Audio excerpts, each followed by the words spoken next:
በቅርቡና በቀናት ውስጥም በሰዓታት ውስጥም የሚሉ አሉ። የአሜሪካና የኢራን ጉዳይ ይለይለታል ወይም ደግሞ ጦርነት ውስጥ ዳግም ይገባሉ። ኢራን በአሜሪካን ሕግጋት ትገዛለች አትገዛም የሚል ዓላማ ተይዞ ይመስላል አሜሪካኖች ወደ ኢራን እየተጠጉ ያሉ። የኢራን የፖለቲካና ኢኮኖሚ ዲቨሎፕመንት በተለይ የኒኩላር ፓወር ባለቤት መሆን እጅግ ለዌስቱ ዓለም የሚስማማ አይደለም። ሳውዲ አረቢያና አረብ ኤሚሬቶች ሙሉ ለሙሉ የአየር እንትናቸው ክልላቸውን እንደማይሰጡ ተናግረዋል። ከእንደዚህ አይነት ጦርነት የሚጠቀም አንዳችም ኃይል የለም፣ ምናልባትም መካከለኛው ምስራቅ ኬስ ውስጥ ካልገባ በስተቀር። ኢራን ላይ ሊደረግ የሚችለውን ነገር እስካሁን ድረስ እየመከሩበት ነው እንጂ በየትኛውም ሰዓት ላይ ጦርነቱ ይጀመራል የሚለው ማንም ሊገምት አልቻለም። ሚድል ኢስት ውስጥ አሁን እየተከናወኑ ካሉት ነገሮች አንጻር ስትመለከተው የኢንቬዥንና ይሄ ብሬክ ስሩ ጥርመሳ ብቻ ሳይሆን የባላንስ ጉዳይ ነው። ቀላል አይደለም። አንዱ አንዱን አጥፍቶ በሰላም የሚኖርበት ዓለም አይፈጠርም። አሜሪካን የገባችበት ኢራቅ ሰላም አይደለም። አሜሪካን የገባችበት ሊቢያ ሰላም አይደለም። ሊባኖስም ሰላም አይደለም። ያችን የመሰለች ሀገር እየወደመች ነው። ጤና ይስጥልን ተመልካቾቻችን፣ የተለያዩ ሀሳቦችን በጥልቀት የሚዳስሰው ኤንቢሲ ዓለም አቀፍ ተጀምሯል። አለማየሁ ኋሌ፣ የዮብ ዘውዴና ቢኒያም ካሴ አብራችሁ ቆይታ የምናደርግ ይሆናል። ከኛ ጋር ሆኑ ተመልካቾች እንዴት አላችሁ? እንዴት ከርም? ሁሉ ሰላም? ሁሉም ሰላም አለን። ተመልካቾቻችን በደንብ ስለሚያውቋችሁ አላስተዋውቃችሁም። ከዚህ በፊት በተደጋጋሚ አብረን ስለሰራን ቤተኛም ስለሆናችሁ ዛሬ የምንነጋገርበት ጉዳይ መካከለኛው ምስራቅ ላይ ያለ ከባድ ውጥረት እንዲያውም በቅርቡና በቀናት ውስጥም በሰዓታት ውስጥም የሚሉ አሉ። የአሜሪካና የኢራን ጉዳይ ይለይለታል ወይም ደግሞ ጦርነት ውስጥ ዳግም ይገባሉ ልክ እንደ ሰኔው ተብሎ ይታሰባል። ወታደራዊ ተንታኞችም ስጋታቸውን በዛ ልክ ያስቀምጣሉ። በእርግጥ ወታደራዊ ተንታኝም መሆን አይፈልግም። ምክንያቱም የአሜሪካም ያንቀሳቀሰችው ያለው ኃይል መካከለኛው ምስራቅ ላይ የሰፈረው ኃይል እሱን ያሳያል። ኢራንም የምትሰጣቸው መግለጫዎችና የምታሳያቸው አንዳንድ ወታደራዊ እርምጃዎች ወይም ደግሞ ስልጠናዎችም ሁሉን ነገር ስንመለከት እውነትም እነዚህ ሁለት ሀገራት ወደ ውጥረት ውስጥ ሊገቡ ይችላሉ የሚል ሀሳብ አለ። በሌላ በኩል እንደራደር የሚል ሀሳብ መጣ ይባላል። እንደዚህ አይነት ጥያቄዎች አሉ። ግን በአሜሪካና በኢራን መካከል በዚህ ልክ መካረር ምንድነው አሁናዊ መንስኤዎቹ ብሎ መውሰድ ይቻላል? ኦፍኮርስ የምናውቃቸው ጉዳዮች አሉ። ግን በዚህ ልክ ምንድነው የሚለውም መነጋገሪያ ሆኗልና እስኪ ከአለማየሁ እንጀምር። መልካም።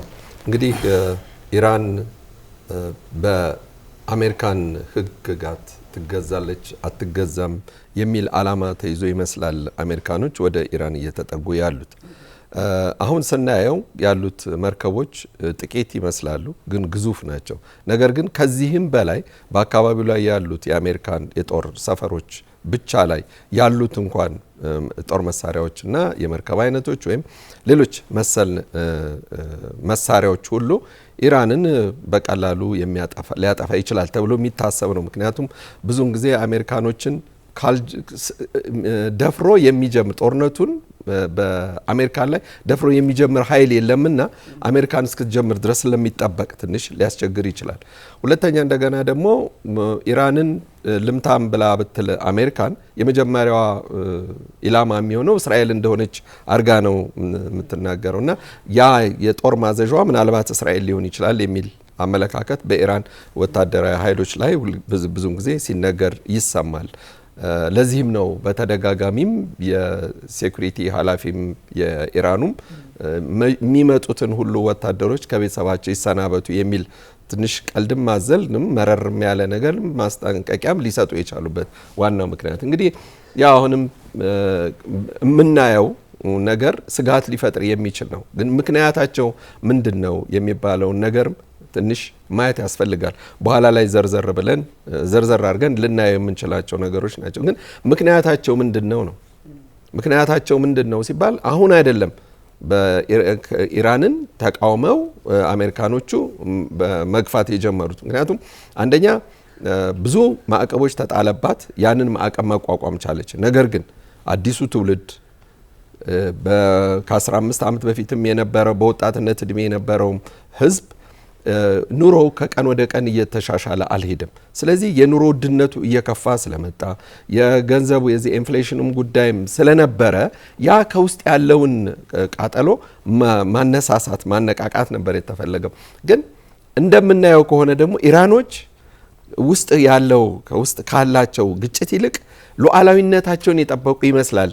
ለዚህም ነው አሁን ይህንን ጦርነት እንዳይጋጋል ህዝቡም መለሳለስ ያደረገ። ምክንያቱም ይህ የልዕልና ጉዳይ የህዝብን አንድነት በደንብ የሚያሳይ ነው። ለሌሎችም ሀገራት ሊጠቅም ይችላል ተብሎ ነው የሚጠበቀው። ስለዚህ የአሁኑ ልዩነታችን ይቆይልን፣ የሚመጣብንን ጠላት ግን እንከላከል የሚል ይመስላልና ሌላውን በዝርዝር እንግዲህ እናያለን ብዙ ጊዜ እንዳልወስድ። ልክ ነህ አሌክስ። ነቃ ያለ ነው የፋርስ ህዝብ ይታወቃልና እንደዚህ አይነት ከውስጥም ከውጭም ያለችውን ጫና መጠቀም ፈልገዋል ፕሬዚዳንት ዶናልድ ትራምፕ ግን እና አያቶላ አሊ ሀመኔ የሚጫኗቸዋል።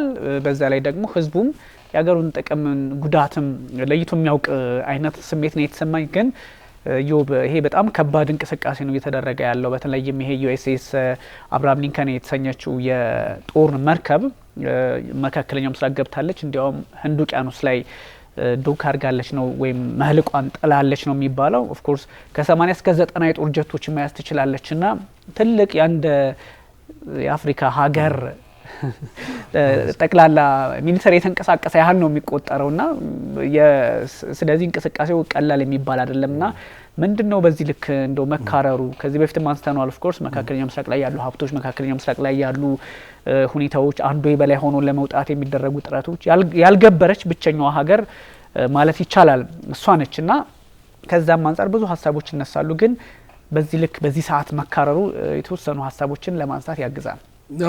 መልካም። ሁሉ ጊዜ የሚነገሩና ጎልተው የሚወጡ የጂኦፖለቲክስ የዓለም የኃይል አሰላለፍ፣ የፍላጎቶች መጣረስ፣ የወል መርሆ አልባነት የሚባሉት ጎን ለጎን ግን እጅግ እንደው በወንፊት እያጣራ ስትመለከተው አንድ ጉልህ ሀቅ ዓለም ላይ ብቅ እያለ ይመስለኛል ወይም ደግሞ ነበረ። ይሄ እንደዚህ አይነቱን ክስተቶች ነው ሳሙኤል አተንግተን የመን ውስጥ የተወለደ ግን አሜሪካን ውስጥ ፖለቲካል ሳይንስን ብዙ አመት ሲመረምር የኖረበት ስራ አለ ዘ ክላሽ ኦፍ ሲቪላይዜሽን የሚለው ነው። እዛ ላይ በጣም ለሁል ጊዜውም ቢሆን የዓለም ተጣርሶ መነሻዎችን በጣም ፍንትው አብራርቶ የገለጸበት መንገድ አለ። የኦሪየንታል ስቴቶች የኤዥያ አካባቢ ሀገርና መንግስታት ምን አይነት ባህል ካልቸር በማቴሪያል ወርልድ ውስጥ ያላቸው እውነታ ምን ይመስላል፣ የተቀረው ዓለምስ ዌስትስ ምን አይነት ቫልዩና እሴት አለው፣ የቀጣዩ ዘመናት ግጭትና ጦርነትና መወዛገቦች የሁለቱ ተጣርሶ እሴቶች ናቸው የሚለው ነገር ያስማማኛል። በተለይ የኢራንና የአሜሪካንን ያሁኑን የማይመሳሰልና ሊገናኝ የማይችል ወደ ድርድር ሊመጣ የማይችል ግን በመፋጠጥ ግን በጦርነቱ አዜማ ላይ ያለው ሁኔታ ስትመለከት በግልጽ የኦይል ወይም ደግሞ የጂኦፖለቲክስ ወይም ደግሞ የዚህ ኢንተርናሽናል ጉዳዮች ብቻ አይደለም፣ የሴት የባህል የፖለቲካል ባህል የኢኮኖሚ ሁኔታ እንዲሁም ደግሞ ጥንታዊነትና ዘመናዊነት የፈጠሯቸው ግጭቶች ናቸው። ኢራንን ብዙውን ጊዜ ራሷን የገነባችበትና የራሷ ልዩ መለያ የሆነው በምርጫሚው በአስገዳጅነት በመሸነፍም በማሸነፍም በአብሮ መኖሩም ደግሞ በመንበተን መልሶ ደግሞ በመፈወስ ትንሳኤ ውስጥ የኖረ ሀገር ነው። ለራሱ የሚሆነውን የራሱ የባህልና ኢኮኖሚ ወይም ደግሞ የታሪክ ገጽታዎችን ይዞ ከዓለም እኩያ አካላቶች ጋር ጭምር የዲፕሎማሲ ኢኮኖሚ የዓለም አቀፍ ግንኙነት ውስጥ የሚገኝ አካል ነው። ወይራስ በምዕራባውያን አካባቢ ደግሞ ያለው ይሄ ሊበራል ዩኒቨርሳል የምትለው ነገር ሴት አለ። ነጻ ገበያ፣ ሰብአዊ መብት፣ በሰብአዊ መብት ስም ሁሉም አይነት መብቶች ተፈቅደዋል። በማንኛውም ሰዓት ግልጥልጥ አድርገው ወይ ሁሉንም ነገርህን እርቃንህን ማየት እንችላለን የሚለው አካሄድ አለ። እነዚህ ነገሮች መቼም ሊስማሙ አይችሉ። እነዚህ ነገሮች ካለመስማማታቸውን በተጨማሪ ደግሞ የኢራን የፖለቲካና ኢኮኖሚ ዲቨሎፕመንት በተለይ የኒኩላር ፓወር ባለቤት መሆን እጅግ ለዌስቱ ዓለም የሚስማማ አይደለም። በመሰረቱ ለምዕራባዊ ለሆነ አካል በሙሉ ካለው የተዛባ ግምት አንፃር ስትመለከተው የኒኩሌር ባለቤትነትም ነፃ ግልጽ ተጠያቂነት ያለው ሰብአዊ መብት እነሱም ብቻ ማድረግ የዛ ባለቤትም እነሱ ብቻ እንዳለባቸው ከዛ ውጭ ያሉት በሙሉ በነቃ ጥርጣሬ የሚታዩ ህንድ ላይ ለነበረው ፓኪስታን ላይ ለነበረው የኒኩሌር ዲቨሎፕመንት የሰጡበትን ምላሽ ታሪካዊ ገጾችን ስትመለከት የሊበራሉ ዓለም ወይም ደግሞ በግድ የሊበራል ጥምቀት ውስጥ ካለፍክ በኋላ ሁሉም የመሳሪያና የኢኮኖሚ ከፍታዎች ጤናማ ተደርገው የሚታዩበት ሁኔታ ነው። ይህ አንዳንድ መጋደዶች አሉት። ውጤቱም አሁን እንደምታዩ የማያበቃ ጦርነቶች ውስጥ መግባት ነው። ሆኖም በኢራናውያንም በኩል አንዳንድ የተጋነኑና የተንሻፎ የተቀረውን ዓለም የማየትም ጉዳይ ጭምራለ። ለምሳሌ ሉዓላዊነትን በጣም ከልክ አብሶሊት ልታረገው አትችልም። አብሶሊት የሉዓላዊነት ጉዳዮች የሁለተኛ ዓለም ጦርነት ውስጥ እንዳለ ከተውታል። የሰው ልጅን ወይ ሉዓላዊነት አለ፣ ሶሊድ የሆነ ኢንዲፔንደንት አለ፣ ጉዳይና ፖሊሲዎችን ራስን የምታስፈጽመው ወይ ከዛም በዘለለ ደግሞ ለዓለም የሰላም ጉልምስና የበኩልን አስተዋጽኦ ታደርጋለህ እንደ አንድ ሪስፖንሲብል ስቴት ክራፍት እንደምንለው ማለት ነው። ከዛ በዘለለ ግን የተጋነኑ ወይም ደግሞ አብሶሉት ሴንስ ኦፍ ሶቨርኒቲ የዓለምን ችግሮች እያጎሉት የሚሄዱበት ጉዳይ ይሆናል። የፖለቲካና የኢኮኖሚ ሁኔታዎችን ለጥያቄ ሲቀርቡ ሁሉም ነገር ከምዕራባውያን ለማጥቃት ይመጣል የሚለው አካሄድ የፍላጎት የቫልዩ የፖለቲካ አስተሳሰቦች መጣረስ ዛሬ ምዕራቡንና ምስራቁን እዚህ አይነት ደረጃ ላይ በተለይ በአሜሪካና በኢራን በኩል የሚታየውን ሊስማማ የማይችል ምናልባትም በዲፕሎማሲም ጭምር ጥረት ተስፋ እንድትቆርጥ የሚያደርግ ለምን የአንዱን ቫልዩ ሌላው ክሬዲት ሲሰጥ ወደ ዲፕሎማሲ ንግግር ይመጣሉ፣ ወደ አሳሪ ህግጋት ይመጣሉ ብለህ መናገር ትችላለህ። የኔ እና ያንተ ቫልዩ ግን መጣረሶች ውስጥና እኔ አንተን ሳውግዝ አንተም እኔን ስታወግዙ እስከሆነ ለጋራ መድረክና ለመወያየት ጭምር አስጊ የሚሆንበት ሁኔታ ይፈጠራል። በዛ ላይ እስካሁን ድረስ ምንም አይነት የኒ ሴንስ ኦፍ ሲግናሊንግ የለም ማለት ከድርድር ሊጀመር ሲል ወይ በቃኝ ትላለህ፣ ወይ እጅ ሊሰጥ ነው ትላለህ፣ ወይ ዓለም ይድረስልኝ ትላለህ፣ ወይ አዋጣም ትላለህ ከውድመቱ አንጻር። ስለዚህ እንደዚህ አይነት ሲግናል የሚመስሉ ነገሮችም ጭምር በሁለቱም በኩል አልታዩ። ስለዚህ በስጋት ላይ ሌላ ስጋት እየተፈጠረ የመጣበት ሁኔታ ነው የሚኖረው እና እነዚህ ጥንታዊ ስቴቶች ወደ ዘመናዊ ውስጥ በፍጹም ንቁና ተሳታፊ ለመሆን የራሳቸው የመንግስታዊ ስርዓቶቻቸው ታሪክ አስተሳሰባዊ ሁኔታዎችና የፖለቲካ መረዳቶችን ክሪቲካሊ ማየት የሚችሉ ኢንተሌክቹዋልሶች ናቸው እዚህ ላይ ትልቅ ክፍተት እየሞሉ መጓዝ የሚችሉት ብዬ ነው ማምነው። ቢኒያም ትክክል ነው።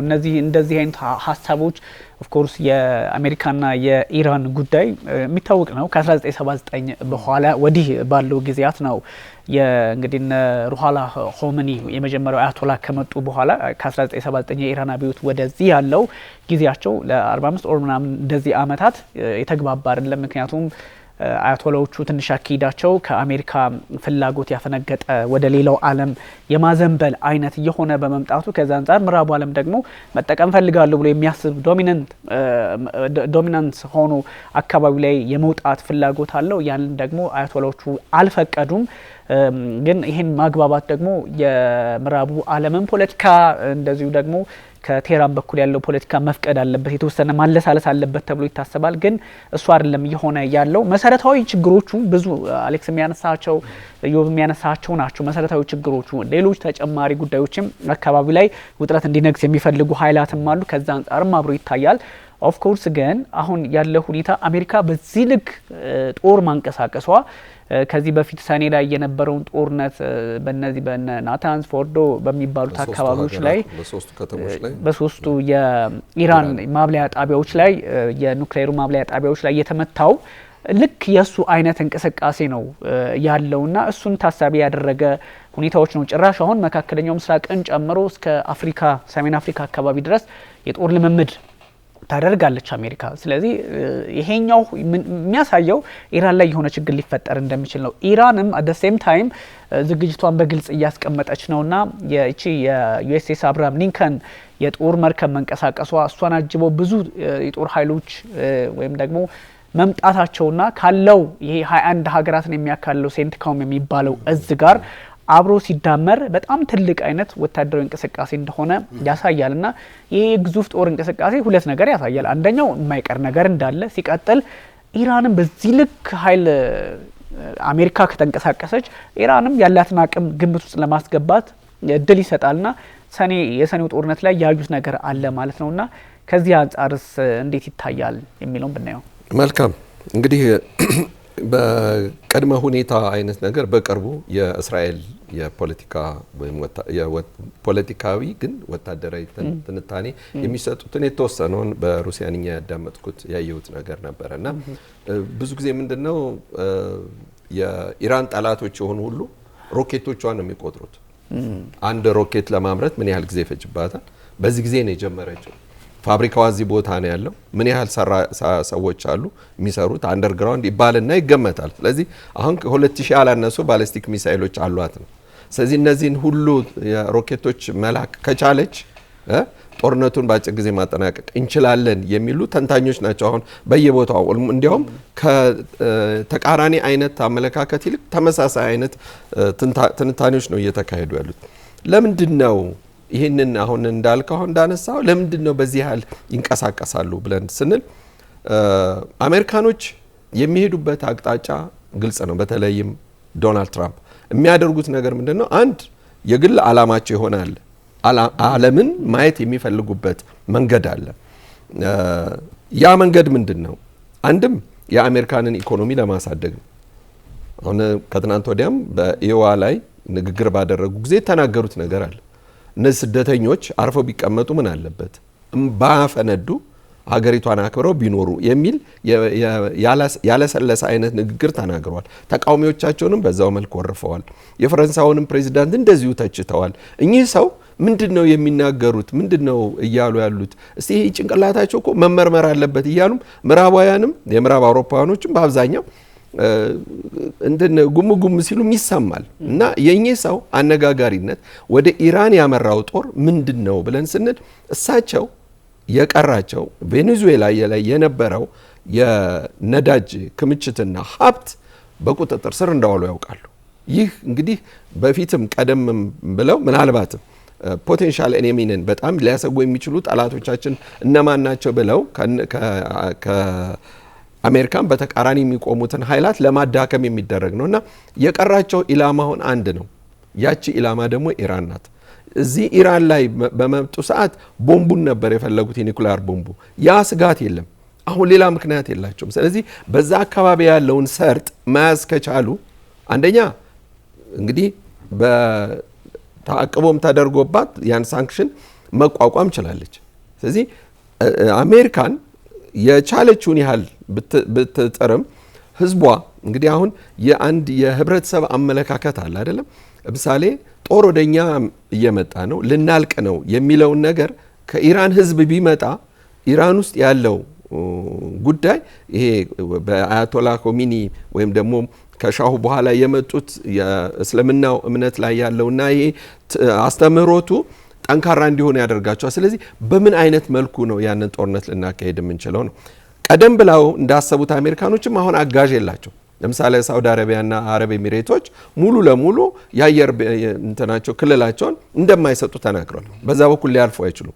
ምክንያቱም ሳውዲ አረቢያም ልማቷን ነው በስነ ስርዓት ማካሄድ የምትፈልገው።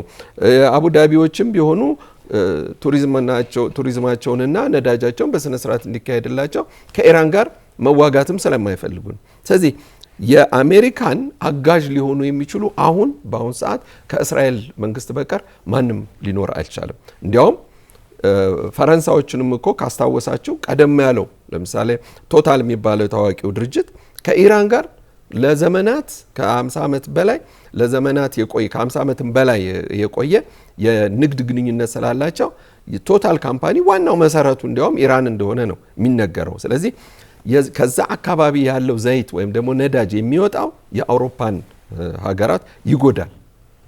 ከዚህ በተጨማሪ ደግሞ ይበልጡን ደግሞ የምንጎዳው ደግሞ እኛ የአፍሪካ ህዝቦች ነን። ስለዚህ ለነሱ ምክንያት ሆኖ ይችን አካባቢ ላይ ለመያዝ ስለፈለጉና ዓለምን በቁጥጥራቸው ማድረግ ስለፈለጉ ብቻ ከዚህ በኋላ እኮ እንቅፋት ወይም መሰናክል የሚሉት ነገር ለዶናልድ ትራምፕ ምንም ነገር አይኖርም።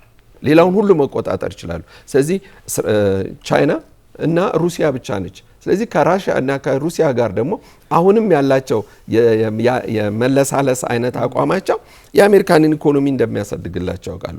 ምናልባትም ወይ ኢምፒችመንት ወይም ደግሞ ሌሎች ነገሮች ተጨምረውባቸው በራሳቸው በአሜሪካን ሴኔት ውስጥ ችግር እስካልገጠማቸው ድረስ ካሁን በኋላ ያለውን ነገር አልጋ ባልጋ ሊያደርጉ ነው የሚገባው። ግን እስካሁን ድረስ እንግዲህ እስከ ቀድም አንድ ሰዓት ድረስ ይሄ ነው አሜሪካኖች ይሄንን ሊያደርጉ ይችላሉ የሚለውን ነገር እንኳን ማንም ሊገምት አልቻለም። የመጨረሻው ግን ያለው እንትን ምንድነው ንግግር አሜሪካኖች ከምዕራብ አውሮፓውያን ያነሱት የሳተላይት ምስል ካለና እነሱ የሚያውቁት ኢላማ ካለ እንዲሰጧቸው ከፈረንሳይ ከእንግሊዝና ከጀርመን የቅርብ አጋሮቻቸው ተብለው ከነሱ ጋር አሁን የመመካከርና የመረጃ የመለዋወጥ አይነት ነገር በሲአይኤ በኩል እንደሚካሄድ በቅርብ የወጣ ዜናና ትንታኔዎች ይታያሉ። ግን ወጣም ወረደም ግን ኢራን ላይ ሊደረግ የሚችለውን ነገር እስካሁን ድረስ እየመከሩበት ነው እንጂ በየትኛውም ሰዓት ላይ ጦርነቱ ይጀመራል የሚለው ማንም ሊገምት አልቻለም። ምናልባት ጦርነቱ ሊካሄድ የሚችለው በአቅራቢያ ሆኖ ሳይሆን ከ1000 ኪሎ ሜትር ርቀት ላይ ሆነው ሊወጓት ይችላሉ ተብሎ ነው የሚታሰው። ግን ኢላማዎቹ ማን ናቸው ግን የሚባለው አሁንም ቢሆን የኢራን የጦር መሪዎች ያሉበትን የሚያድሩበትን ስፍራ በማግኘት ብቻ ነው። አያቶላ ኮሚኒን በመግደል ኢራንን ማሸነፍ አይቻልም። የጦር አማካሪዎቹና የጦር መሪዎቹን በመግደል ለውጥ ልታመጣ ትችል ይሆናል። አሁንም ቢሆን ያለው ተተኪ ወጣት ኃይል ደግሞ ከሌሎቹ ከቀደም ካሉት ጄኔራሎቹም ያነሱም አይደሉም። ስለዚህ የቻይናም የራሻም ድጋፍ ለዚህ አብቅቷታል። በጣም ብዙ የሆኑ አንደርግራውንድ የሆኑ የጦር መሳሪያ ማምረቻዎች አሏት። እነዛን ደግሞ ሊያገኟቸው እንደማይችሉ ይታወቃል። ዞሮ ዞሮ ግን ዓለምን ሊያሰጋው የሚችለው ነገር ምንድነው ቢኒ? አንድ ሮኬት ወደ እስራኤል ወይም ደግሞ ወደ አሜሪካን መርከቦች የሚተኮስ ከሆነ እያንዳንዷ ሮኬት በአንድ በርሜል ነዳጅ ዋጋ ላይ ከፍተኛ ዋጋ ታመጣለች ተብሎ ነው የሚጠበቀው። ስለዚህ አሜሪካኖችም ደግሞ የዚህ የነዳጅ ዋጋ ቢጨምርላቸው ቬኔዙዌላ ላይ ያለው የተዘጋጀው በሚሊዮን የሚቆጠር በርሜል ነዳጅ ወደ ፈለጉበት ሀገር አንቀሳቅሰው መሸጥ ይችላሉ። በዚህም አውሮፓን ከሩሲያ ጥገኝነት አላቀው ፊድ ማድረግ ይችላሉ ማለት ነው። ስለዚህ ዋናው እዚህ ጋር ተጠቃሚ የምትሆነው አሜሪካን ብቻ ናት። መሱድ ፔዜሽኪያን የኢራኑ ፕሬዚዳንት ከዚህ ከሚፈጠር ግጭት ባይዞ ጥሩ እንትን አላቸው። እሳቸው ከእንደዚህ አይነት ጦርነት የሚጠቀም አንዳችም ኃይል የለም፣ ምናልባትም መካከለኛው ምስራቅ ኬስ ውስጥ ካልገባ በስተቀር ሌላ አይነት ጥቅም አይገኝም የሚል ሀሳብ ሲሰጡ ነበርና ይሄ ትንሽ አስቸጋሪ ነው። አንድን ኃይል እንኳን ማጥፋት ከባድ ሆኗል እኮ መካከለኛው ምስራቅ ላይ ጦር ብታዘምትም ባታዘምትምና ኢራን ደግሞ ትልቅ የጦር መሳሪያ መሰረት ያላት ቅድም ስናነሳቸው የነበሩ አንደርግራውንድ ያሉ የሚሳኤል ክምችቶች ቀላል አይደሉምና ብዙ ታርጌቶቹ ደግሞ ሌጂቲሜት ታርጌት ሊሆኑ የሚችሉት የእስራኤል ሙሉ ግዛቶች፣ ከዛ ደግሞ በመካከለኛው ምስራቅ የሚንቀሳቀሱ የአሜሪካ የጦር መርከቦች፣ ሲቀጥል ደግሞ ቤዞች ብዙ ናቸው እዛ አካባቢ ያሉትና እነሱን ሁሉ ኢላማ ውስጥ እናስገባለን የሚል ሀሳብ ሰጥቷልና የተለያዩ ኃይሎችም ከዚህ አንጻር እንቅስቃሴ ውስጥ ናቸው። ምናልባት እዚህ ላይ ምንድነው ልትል የምችለው ኢዮብ? ይሄ በወቅታዊ ጉዳዮች ላይ የአሜሪካ የውጭ ፖሊሲ ምናልባትም ከሁሉም የዓለም አቀፍ ሕግጋት ጋር ተስማምቶ ሊቀጥል የማይችል ለምሳሌ በወንጀል የምትፈልጋቸውን አካላት የሚሆነ ርዕሰ ብሔሮችን ጭምር ልትከስ ዓለም ሳንክሽን እንዲጥልበት ማድረግ፣ የዲፕሎማሲ ጫናዎችን መፍጠር፣ ለዓለም ሰላም አደገኛ የሆኑ አካላትን በድረግም ይሁን በሌላ የኒውክሌር ዲቨሎፕመንትም ጭምር ማድረግ ጤናማው የዲፕሎማሲ ትግል ታሪክና አሜሪካንም ከዚህ ጋር በከፊል ስምምነት የነበረችበት ሁኔታ ነበር የነበረው። የአሜሪካን የመንግስታዊ ታሪክን ራሱ ስትመለከት ከ13ቱ ኮሎኒነት ከእንግሊዝ ኮሎኒነት ነፃ ወጡ የመስፋፋቱ ጉዳይ ሞሮረስ በብዛት በትሪት የተደገፈ ነበር። ስምምነቶች አሉት። እነዚህ ስምምነቶች ምናልባትም ዲሞክራሲያዊ ናቸው ብለህ መናገር የምትችልባቸው ነበር። ለዛሬው አሜሪካም ጭምር መሰረት የሆኑ ናቸው።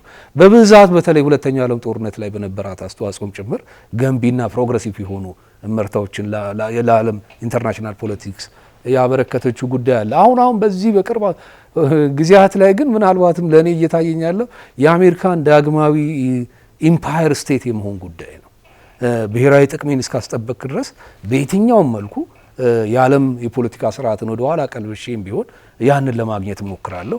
ሌሎች ሰፊ አማራጮች ቢኖሩ እንኳን ምናልባትም ከውስጥ የሚያንደረድሩት የኮንሱመሪዝም የሆነ የአሜሪካን ማህበረሰብ የዕለት ተዕለት ሁኔታም ጭምር በተለጠጠ ኢምፓየር ውስጥ ሊገኝ የሚችልን የጉልበተኝነት ባህሪ እንደ ጀግንነት የመቁጠር እየሆኑ የመጡት ጉዳዮች እነዚህ ናቸው ብለህ እንዳትናገር የሚያስችል አይደለም። ኢምፓየሮች ድሮ የነበሩት በኢምፓየሮች ዘመን ነው።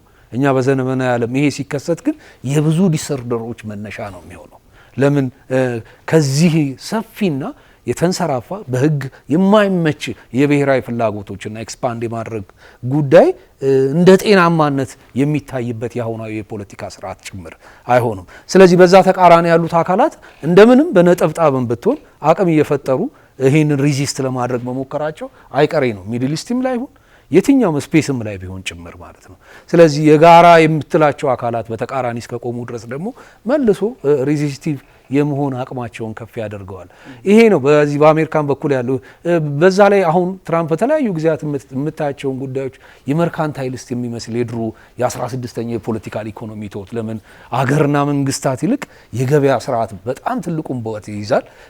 አሜሪካን የብዙ ትልልቅ ኮርፖሬሽኖች መነሻ ነች። እነዚህን ወይም ደግሞ ካምፓኒዎች መነሻ ነች። እነዚህ በተለያየ ዓለም ላይ የራሳቸውን ትርፍ ለማካበት የሚንቀሳቀሱ አካላት ናቸው። የትኛውንም ስሌት አምጥተህ ብታያቸው ግን የሀገርና የመንግስትን ያህል ዋጋ አይኖራቸው። ለምን ማህበረሰብና ሀገርና መንግስትን ያስተሳሰረው እንዲቀጥል የሚያደረገው ረጅም ጊዜ የራሱ ታሪክ ስለሚኖር ጭምር ነው። በእነዚህ ስሌቶች ውስጥ ነው ያሁኑ አሜሪካ ያለችው ብዬ አምናለሁኝ እኔ።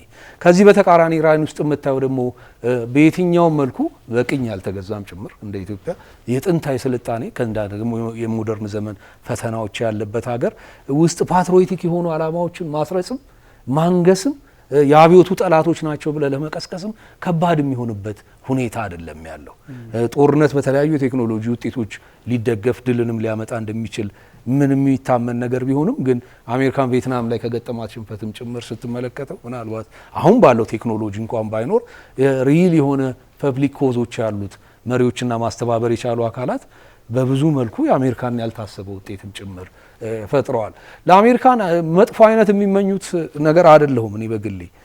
ለምን ብዙ የፖለቲካል አይድሎችን ዓለም ላይ ማስረጽ አቅሙን ለሰብአዊነት ያደረጋቸውን አበርክቶቶች በታሪክ ትራጀክተሪዎች ውስጥ አንጻር ጭምር ትረዳዋለህ። በአሁኑ ሰዓት ግን በዚህ አደገኛ ዘመን ላይ ግን በዚህ መልቲፖላርና ዲስኦርደር ሲሚንግሊ በየቦታው ላይ በሚታይበት ወቅት ግን ከአቅሉ የተጣላ ነው ብዬ አምናለሁኝ። እንዲያውም ከሆነ ወቅት በኋላ ከአረቡ ዓለምና ከዚህ ከሙስሊሙ ኢንተርናሽናል ዓለም ጋር የሚያስተሳስር የተሳለጠ ክሪቲካሊ ማየት የሚችል የፎሬን ፖሊሲ ይኖራል ብለህ ታስብ ነበር። ግን ነገሮች እየባሱ በተለይ እኒህ ሰው ከንግግር ጀምሮ ነው ምነግር በጣም አደገኛ ወደሆነና ሲፈሩ የነበሩ የዓለም የራስ ምታት ፖለቲካ መነሻዎችም ጭምር እየሆነ የመጣበት ሁኔታ ነው የሚታየው በአሁኑ ሰዓት። ኢራን ላይ የምታየው እንዲህ ቀላሉ ገብተህ የሆነ ፖለቲካ መሪን ከዚህ በፊት መግደል ችለዋል ወይ ያም ራሱ ኤር ስትራይክ ነበረ የምትለው ሆኖ አይታየኝም። እርግጥ የዋር ዳይናሚክስን እየተከናወነ ካለ ሁኔታ ጋር ሳትሆን መገመት ከባድ ቢሆንም ጭምር ነው መነግርህ። ምናልባት ቀላልና ኢዝሊ ሰረንደር የማድረግ ነገር አይታየኝም። ለምን ኩባ ላይ የነበረውን በአፍ ቢክስ የምታስታውሰው ነው። ለምን በኩባ አብዮት ላይ የማይደራደሩ ወጣቶች የካስትሮን ረጅም ዘመን ዘብ ሆነዋል እና ኢራንም ላይ አብዮቱ የፈጠረው ለነሱ እኔ የውጭ ተመልካይ ነኝ ጀጅም ላረጋ አልፈቅድም። ለኢራናውያን እንደ ሴት የታዩ ጉልህ ሀብትና ምናልባትም ብሔራዊ ሀብታችንን ልትመዘብረን መጣለች። ዓለም ላይ የዚህ ትልቁ ሀገር ስራ አገርን ማፍረስ፣ ህዝቦችን መበተን፣ ቢቻል የራስ አይነት ሲምቦል ማስቀመጥ ከሁሉም የፓትሪዮቲክ ህግጋቶች ውጪ የሆነ ነው የሚለው አይዲያ የማሰባሰብ አቅሙ እጅግ ከባድ ነው የሚሆነው ለማንኛውም ጠርማሽ አካልና በዚህ ውስጥ የምናየው የሚሆን ነው የሚሆኑት እንግዲህ ከዚህ በኋላ የሚሆነው እነዚህ ብዙ እንትኑ ጋር ይሄ መካከለኛው ምስራቅ ካለበት እንዲሁ ዝም ብሎ ተስተካክሎ የተቀመጠ ለውጥረት የተመቸ ኢንቫይሮንመንት አይነት ነገር ነው ያለውና ግን እነዚህ እነ ሳውዲ አረቢያ እነ አረብ ኤምሬቶች እንደ ካታር ያሉት አገራት እንግዲህ ጦር ቤዝ ለአሜሪካ የፈቀዱ ሀገራት ናቸውና አየር ክልላቸውን ሞር ያለ መፍቀድም አዝማሚያ ያለ አረብ ኤምሬቶችም ከኛ አየር ክልል ተነስቶ ኢራንን እንድትመታ አንፈቅድም፣ ይሄ በፍጹም አይታሰብም የሚል መግለጫ ሰጥታለች። ሳውዲ አረቢያም እንደዚሁ ደግሞ መሐመድ ቢን ሰልማንና ፐዘሽኪያን ውይይት ሲያደርጉ ነበረ በስልክ ሌሊቱን። እንግዲህ ሳውዲ አረቢያም እንደዛ አይነት ፍላጎት እንደሌላት የትኛውንም ጥቃት እንደማትቀበል ነው ሀሳብ የሰጠችው። ግን እነዚህ ሀገራት የወሰዱት ነገር አለ ከዚህ በፊት ከኢራቁም ከአፍጋኒስታኑም ከሊቢያውም ጦርነት ገብተው ከወጡ በኋላ ምንድነው የተፈጠረው የሚለውን አንደርስታንድ ያደረጉ ይመስላል። እነዚህ ሀገራት ላይ ያለው የመንግስት መስረታ ሂደት አሁንም ፍራጃይል ነው የሚያስፈራ ነውና ከሱ ብዙ የወሰዱ ይመስላል። ግን እኛ እዚህ የጦር አቅማቸውን ልናወዳደርም አንችልም፣ አንፈልገውም። ይታወቃል ከዚህ ቀደም በነበሩ ሁኔታዎችና ምናልባት አሊያንሶች ናቸው አደገኛ ሊሆኑ የሚችሉት። አንደምታቸውም ወደኛ ቀጥታ ወደ አፍሪካ ቀንድ የሚያመጣውም አሊያንስ ነው እና እንደነ ራሽያና ቻይና ያሉ ሀገራት በግልጽ የሁለቱ ሀገራት መከላከያዎች አውርተው ነበረ። ያወሩት ምንድነው በኢራን ላይ ሊፈጸም የታሰበው ጥቃት ወይም ደግሞ መካከለኛው ምስራቅ ላይ ያለው ውጥረት በጣም ክሎዝሊ እንደሚከታተሉት የቻይናና የሩሲያ መከላከያ ሚኒስትሮች ተወያይተዋል በስልክና ይሄም አንድ ነገር ነው።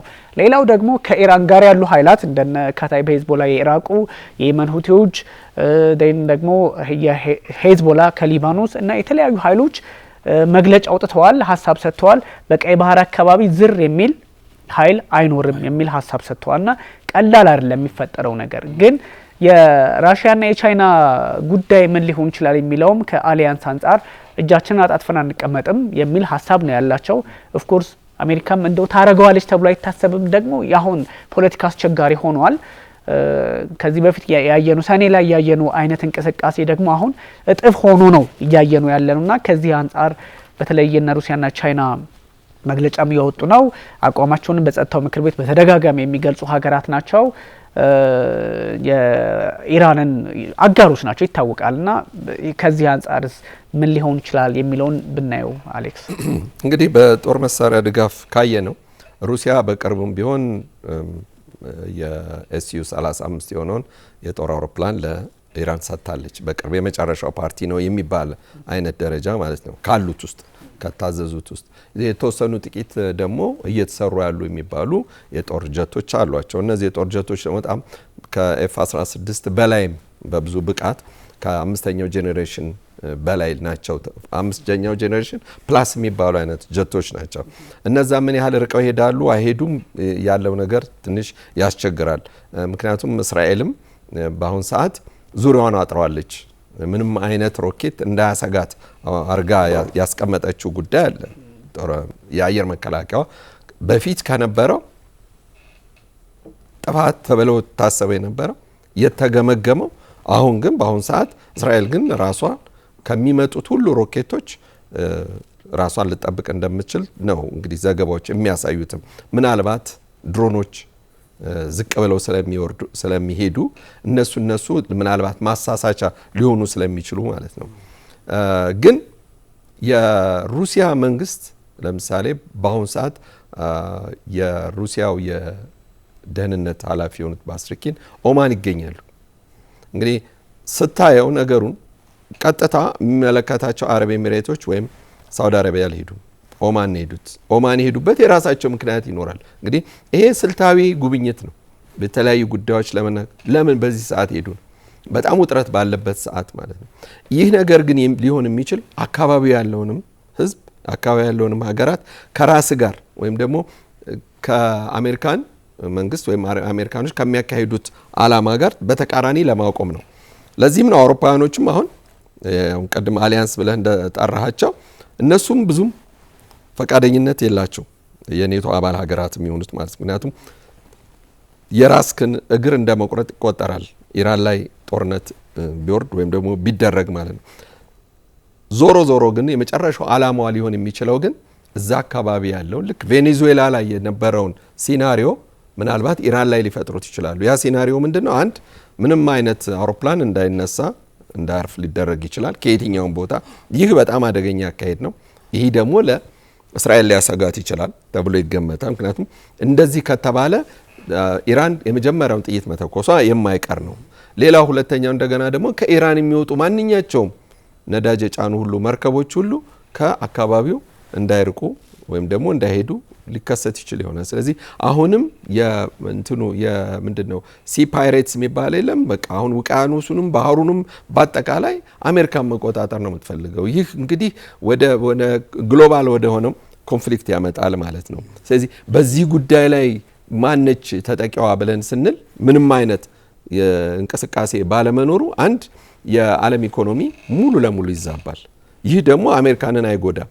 ምክንያቱም አሜሪካን በምትፈልገው አንጻር ከሰሜን አሜሪካ ከደቡብ አሜሪካ ሳትወጣ ህዝቧ ምንም አይነት ኮምፕሌን ሳያደርግ ብቻቸውን ሊያደርጉት የሚችሉ ነገር ነው። አሁን ዶናልድ ትራምፕ ቤት ውስጥ ብዙ ችግር እያለብህ የውጭውን ሌላውን ሀገር እየበጠበጥክ ነው ለሚሉት 2 እና 3 አረፍተ ነገሮች ይበቃቸዋል የአይሶችን ይሄን ኦፕሬሽን አሁን በየቤቱ እየመጡ በየመጠጥ ቤቱ በየሽንት ቤቱ ሰውን እያስወጡ የሚሄዱበትን የዚህ የድንበር ጠባቂ ወታደሮች ያሰማሩበትን እንኳን ቢያቆም የአሜሪካን ህዝብ ይሄ ሐሳቡ ሁሉ ወደ ኢራን ይመጣል ነው። ስለዚህ አሜሪካን ውስጥ ያለው የሚተረማመሰው ነገር የአሜሪካን ህዝብ ወደ ኢራን እንዳያይ ያደርገዋል። ምክንያቱም ስናየውም ቀደም ሲልም ሚዲያ በጣም ከፍተኛ ተጽዕኖ እንዳለው እናውቃለን።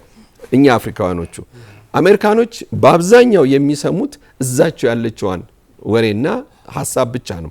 ስለሌላው ይሄ ስነን ኦፍ ዩር ቢዝነስ የሚለው ነገር ባላገባህ በማያገባህ በማታቀው ስፍራ መዋል የለብም ማወቅ የለብም የሚለው አባባል አሜሪካን ውስጥ ይሰራል። ስለዚህ ሚዲያው ብዙ ጊዜ የሚያወራው ስለ አይስ ከሆነ አሜሪካ እንትን ላይ ኢራን ላይ የምታደርገው ዘመቻ የአሜሪካን ህዝብ ሊቃወሙ አይችልም። ስቶፕ ዋራት ቬትናም የሚለው ነገር ነበር። ስቶፕ ዋራት ሶማሊ ነበር። ብዙ ቦታ ነበር። አሁን አሜሪካኖቹም እኮ አሁን እያረጉ ያሉት የእግረኛ ጦር አናስገባም ነው። ምክንያቱም የእግረኛው ጦር ወደ ኢራን ከገባ እንደማይወጣ ይታወቃል። በድሮንም ያልቃል፣ በምንም ያልቃል፣ ምንም መከታ የለውም። ስለዚህ ያለው ቻንስ ግን እነሱ ከሩቅ የሚመቱበት ነገር ነው። ስለዚህ ነው አውሮፓኖችም የማይደግፉት፣ አረቦቹም የማይደግፉት። ስለዚህ በተቻለ መጠን የኢራንን ኃይልና ጉልበት ለማዳከም ምናልባትም ወደፊት የምታራምደውን ነገር ግዴታ እንድትገባ አሜሪካ ኢራን ጋር የመደራደሪያ ዋናው አንደኛው ነጥብ ሊሆን ይችላል። ግን እዛ ጋር ያለው ውጥረት ግን በቀላሉ የሚረግብ ግን ሊሆን አይችልም። አንለስ አዘርዋይስ የሀገር ውስጥ ያለው የህዝብ በኢኮኖሚ የመጎዳቱ ወይም ደግሞ ይሄ ፈንቅሎ የመውጣቱ ነገር ምክንያቱም የኢራን ህዝብ እና የኢራቅ ህዝብ እነ ጂኦሜትሪን እና አልጀብራን እና አልኬሚስትሪን ይሁሉ የፈጠረ ሳይንስ ያለበት ሀገር ነው። ብስለት ያለበት ሀገር ነው። ጥበብ ያለበት ሀገር ነው። ሌላው ቀርቶ እንኳን በምንጣፋቸው እንኳን ስንት ረቂቅ ነገር የሚሰራ ነውና ይህ የውይይት ጉዳይ፣ የመነጋገር ጉዳይ፣ የመተሳሰብ ጉዳይ አገር በቀል እውቀታቸው ከአሜሪካን ጋር ያለውን ግጭት በሰላም ራሱ ምክንያቱም ህዝብህ ከተባበረብህ መንግስትህ ይነቃነቃል። ህዝብ ግን በአንድ ዓላማ በአንድ አቋም ግን ካለ ለአሜሪካኖች መጥፎ ነው የሚሆነው። ይህ ነገር ደግሞ ወደ አፍሪካም ነገ መምጣቱ አይቀርም። የግዴታ በኢራን ላይ ብቻ ይሄ ነገር የሚቆም ሆኖ አይደለም። የሚታየኝ እንደዛ ነው። እኛ የአፍሪካ ሀገራት ሁሉ ያለነው የአሜሪካንን ተሰሚነት እንድንቀበል ብቻ ነው አሁን የሚደረገው። ምክንያቱም የአሜሪካን ተሰሚነት ወይም በፊት ሞኖፖላር ብለን የምንለው አገዛዝ አለ። ምናልባት ኢዮብ በደንብ ሊያብራራው ይችል ይሆናል። ይሄ አሁን ይሄ መልቲፖላሪቲ ነው። እንግዲህ በ2000 ዓመተ ምህረት ቭላዲሚር ፑቲን ወደ ስልጣን ሲመጡ የመጀመሪያው ሐሳባቸው የነበረው ከእንግዲህ በኋላ አንድ የዓለም ገዢ አይኖርም፣ ተገዢና ገዢ ሳይሆን ተስማምተን የምንኖርበት ነገር ነው መኖር ያለበት ነው። ከዚህ በኋላ ነው እነ ጆርጅ ቡሽም እነ ጆ ባይደንም ጭምር አጌንስት ቻይና ወይም ደግሞ ራሻ መቆም የጀመሩት ማለት ነው። ስለዚህ ነው ምናልባት አንተም ቅድምም ስትጀምር እንደተናገርከው ያለው ነገር የሚወሳሰብ ነገር ሳይሆን ግን የማዳከም አይነት ነገር ሊኖር ይችላል ብዬ ነው የምገምተው። ምንም አይነት ጥይት ሳይተኮስ ግን እሷ ኢራንን ወደ ጦርነት እንድትገባ የማድረግ ጉዳዮች ይሄ መተንኮስ ነገር አለ ነገር እንደዛ አይነት ነገር ነው። ስለዚህ ራሷን ልትከላከል ነው ያንን የምትተኩሰው። ይህን ነገር ደግሞ በዚህ ጉዳይ ላይ አደረገች ነው። አሁን ኢራኖች አሜሪካን ውስጥ የሚኖረው ዲያስፖራው ብለን የምንለው ከአሜሪካን ጎን ሊሰለፍ ይችላል። የኢራን ወይም ደግሞ ራሱ የተማሩ ኃይሎች ብለን የምንላቸው ወይም ለውጥ የሚፈልጉት ማለት ነው። አንድም ሁለተኛ እንደገና ደግሞ ይሄ የሻሁ ልጅ በሆኑት ሰው እንግዲህ ንቅናቄውን በጀመሩት በሳቸውም በኩል ሌላ አይነት ግጭት ሊፈጠር ይችል ይሆናል። ግን ኢራኖች አሁንም የሚያውቁት አንድ ነገር አለ። ያም ነገር ምንድነው? አሜሪካን የገባችበት ኢራቅ ሰላም አይደለም። አሜሪካን የገባችበት ሊቢያ ሰላም አይደለም። ሊባኖስም ሰላም አይደለም። ያችን የመሰለች ሀገር እየወደመች ነው። ሌሎችም አሜሪካኖች በጸባጫሪነት የያዟት ስፍራ በአጠቃላይ ሰላም አይደሉም ያሉት። እስካሁን ድረስ እኮ በርሜል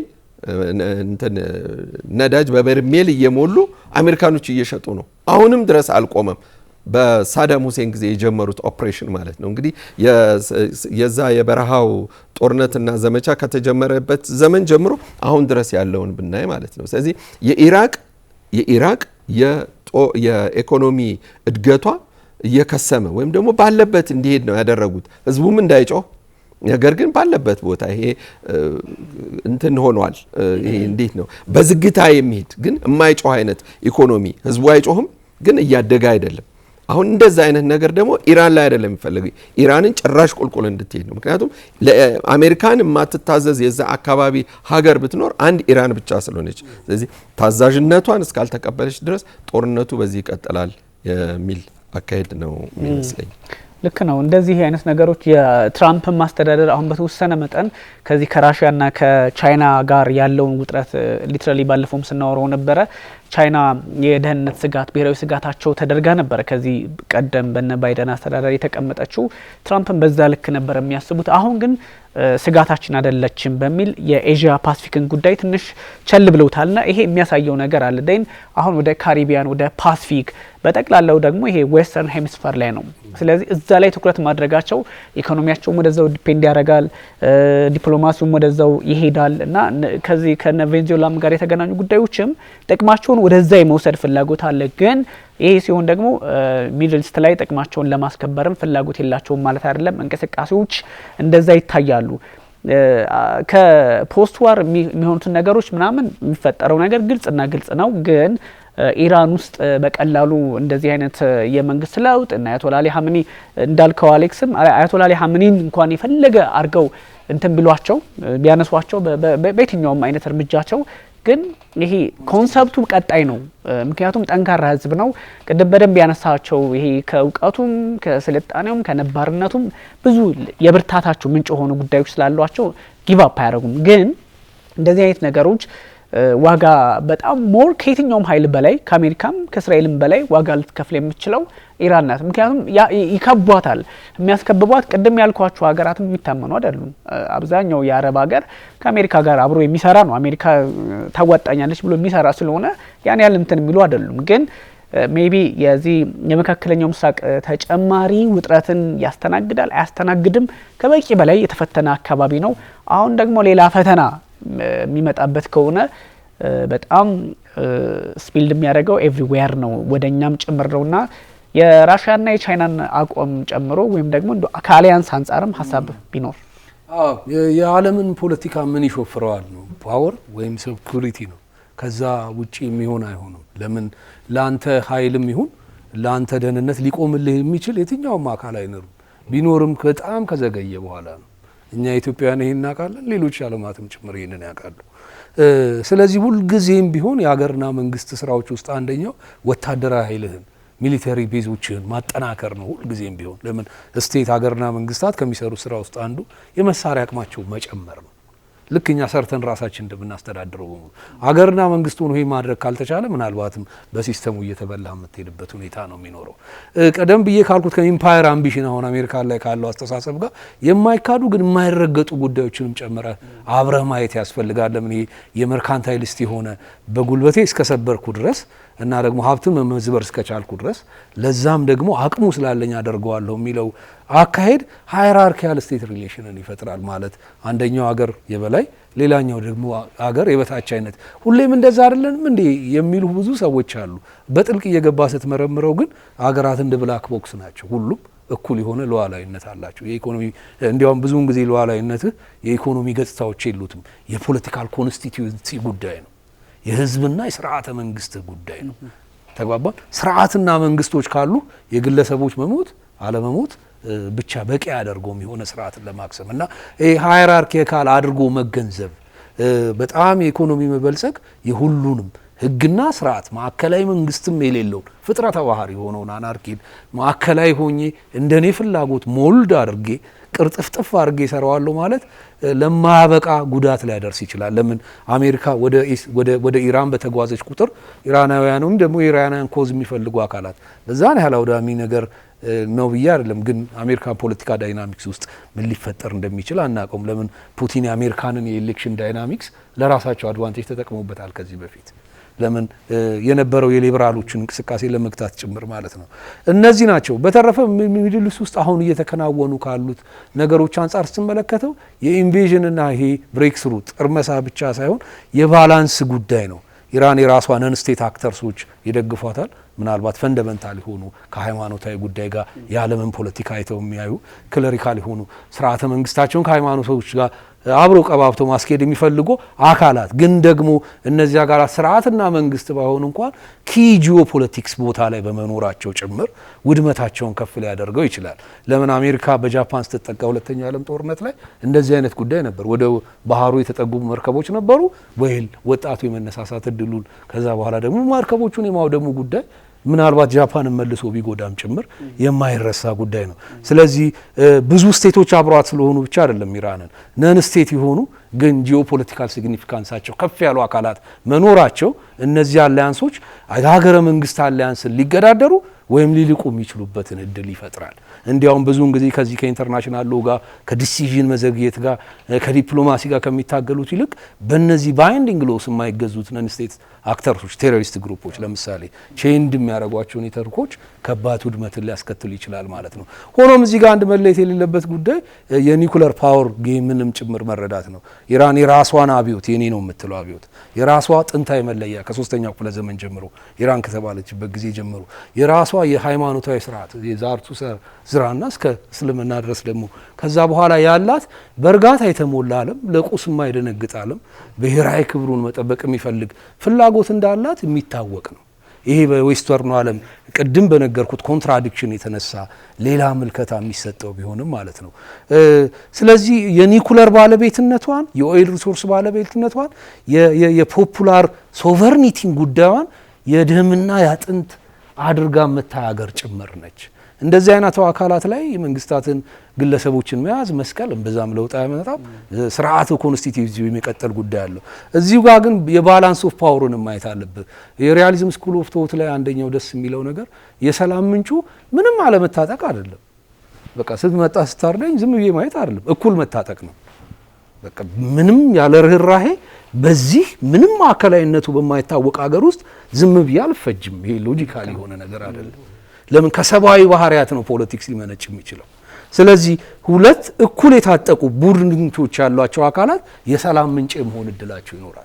ያው ዲተረንሱ ይኖራል፣ ልኮርኩም ማለቱ ይኖራል። ግን ፉሊ ፍሌጅድ የሆነ ዋርን አጠብቅም። ለምን there is a sense of balance እዛ አካባቢ ባላንስ የመሆን ጉዳይ ስላለ ጭምር ማለት ነው። ለምን የተጠረመሱ ሀገራት በአሜሪካን ስትመለከት በሁሉም ከኮልድ ዋር በኋላም ከዛም በፊትም ጭምር የባላንስ ጉዳይ ያልነበረባቸው ሀገሮች ናቸው።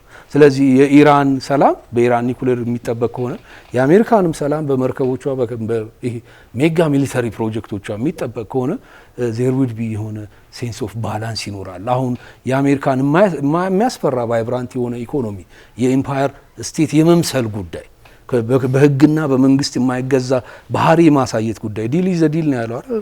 ሚድል ኢስት ላይ ሄዶ ያንን አውሮፕላን ሲሸለም ይሄ እጅግ ራሽናል ለሆኑ አእምሮች በሙሉ የሚያማካል መንግስት ባይኖር የኛ ካምፓኒዎች ገብተው ክፍትፍት አድርገው ሀብትና ንብረት ይፈጥራሉ ማለት ስርዓተ መንግስታዊ ባህልን በገበያ ህግጋት ለመዳኘት መሞከር ራሱ የተናጋሪው ሞዳር ደረጃ የሚያሳይ ጭምር ነው የሚሆነው። ማርክስ የሚላቸው ብዙ ነገሮች በዚህ ዘመን እየሆኑ ጭምር የመጣበት ጉዳይ ነው። ለምን ኢምፓየር አምቢሽን አለው ካፒታሊስት ሶሳይቲ ላይ ስታየውና ከዚህ ኢምፓየር አምቢሽንን በህግ ሞልድ ማስያዝ ነው የሚለው አርጊመንት ላይ በተለይ ሊዲን የሚጽፋቸው የነበሩት እንትኖች ላይ የምታየው ነገር ሆኖ ነው የምታየውና የባላንስ ጉዳይ መልክና ቅርጽ እየያዘ ከመጣ የፉሊ ፍሌጅድ የሆነ ዋር አይገጥምም። ቅድም አሌክስ እንዳለው ግን አሁንም የጂኦፖለቲክስ ሁኔታዎችንና ይሄ ስፒልኦቨር ኢፌክት ወደ ቀጠናዎች የሚሄዱ ጉዳይን ከሰፈር ማለፉንም ጉዳይ እንደ አቅሚቲ ደግሞ አሰላለፋቸውን የሚያሳምሩ ጉዳይ በዚህ ሚድል ፓወር ላይ ያሉ ደግሞ አካላት ጭምር በታዛቢነትና ሪትራክት ወደ ማድረግ ወደ ብሔራዊ ጥቅማቸው ላይ ብቻ ለምን በዚህ ወቅት ትልቁ የርዕሰ ብሔራን ስራ የሚሆነው ሉዓላዊ ሀገርህን ጠብቀ ማቆየት እንጂ ሌሎች አርትብርቱ ጉዳዮች ውስጥ መግባት ስለማይሆን ጭምር ማለት ነው። እነዚህ ናቸው በአጠቃላይ ባላንስ ካለ ጦርነት ያለመኖር እድሩ ከፍ ሊያረገው ይችል ይሆናል ነው። እነዚህ ሁሉ ግን ዋር ዳይናሚክስ ሲፈጠር ደግሞ ሊቀየሩ ስለሚችሉ እንደ ዘለቄታ መደምደሚያ ተደርጎ እንዲታሰብኝ አልፈልግም። ልክ ነው። ዓለም እኮ በዚህ ልክ ነው። ያሁን የአሜሪካ ከባባድ የጦር መሳሪያዎች ወደዚህ ወደ መካከለኛው ምስራቅ ቀጠና ሲመጡ ከኢራን በኩል ያሉ እንዲያውም የኢራን ይሄ ሪቮሉሽን የአብዮት አደባባይ ያላቸው አይደለ እንደኛ በዛ ላይ አንድ ሰቅለው ነበረ በቢልቦርድ ላይ በእንትን የሚታይ በግራፊክስ የሚታይ አለና እሱ ምንድነው የሚለው በቃ ዋጋችሁን ታገኛላችሁ የነካችሁን እናጠፋችኋለን የሚል ሀሳብ ነው ያለውና ሙሉ በሙሉ በዛ በአሜሪካ በኩል መግለጫ ሲሰጥ በኢራን በኩል መግለጫ ይሰጣል። ቲት ፎር ታት አይነት ነገር በመግለጫ ለመግለጫ አይነት ነገር እንመለከታለን። ከዛ ውጭ ደግሞ በትክክልም ዓለም ይሄ አሁን ውጥራቱን የምትመለከትበት መንገድ ሁለታችሁን ባነሳችሁበት መንገድ ነው። ቀላል አይደለም። አንዱ አንዱን አጥፍቶ በሰላም የሚኖርበት ዓለም አይፈጠርም። በዛ ላይ በእስራኤልም በኩል ቅድም አሌክስ ለማንሳት እንደሞከርከው የ12 ቀናቱ ጦርነት ኤር ቱ ኤር የነበረው ከዛ በደንብ ትምህርት ወስዳለች። የአየር ክልሏን በደንብ አታጠናክርም ተብሎ አይታሰብም።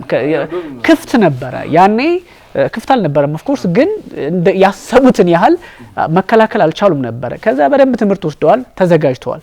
ኢራንም ደግሞ በተመሳሳይ ገብተው የእስራኤል F-16ቶች ናቸው ሞር የፈጸሙትን ጥቃት የአሜሪካ እነዚህ ቢቶች ገብተው የመቱበትን ሁኔታ ታሳቢ ያደረገ ዝግጅት አላደረገችም አይደለም እና በሁለቱም በኩል የነበረው መሞካከር የበለጠ ዝግጅት እንዲኖር ያደርጋል። ፕሬዚዳንት ዶናልድ ትራምፕ እንደውም በተደጋጋሚ እኛ ከገባን ልክ እንደ ሰኔው አይደለም ይላሉ።